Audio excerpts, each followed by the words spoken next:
আল্লাহ রাসূল আমাদেরকে বললেন ইগতানিম খামসান ক্বাবলা খামসিন, পাঁচটি জিনিস আসার পূর্বে পাঁচটি জিনিসকে তোমরা বড় নিয়ামত মনে করে নাও। পাঁচটি জিনিস আসার পূর্বে পাঁচটা জিনিসকে তোমরা বড় নিয়ামত মনে করে নাও। এক, শাবাবাকা ক্বাবলা হারামিক, যৌবনকালকে তোমরা বড় নিয়ামত মনে করে নাও। যৌবনকাল একবার আসবে, দ্বিতীয়বার নয়। মোবাইলের রিচার্জ শেষ হয়েছে, আপনি এখন এই মুহূর্তে রিচার্জ করেন, আবার কথা বলা হবে।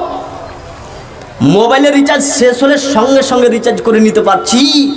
চুলগুলো সাদা হয়েছে, দাড়িগুলো সাদা হয়ে গেছে, কাবার কাছে গিয়ে কাবা ঘরেরকে সামনে রেখে আল্লাহর কাছে এইভাবে হাত তুলে বলছে, আল্লাহ একবার 25 বছরের যুবক বানিয়ে দেন। সম্ভব হবে না, একবার আসবে। এই জন্য মুহাম্মদ সাল্লাল্লাহু আলাইহি সাল্লাম তিনি বলেন, শুনে রাখো যুবক, তোমাদেরকে বলি, তোমাদের একবারই যৌবনকাল আসবে। যুবক যুবতী, তোমাদের কাছে একবার যৌবনকাল আসবে, দ্বিতীয়বার নয়। এটা চলে গেলে মাথা ঠুকে মরে গেল, আর দ্বিতীয়বার সেই সময়টা তুমি ফিরে পাবা না।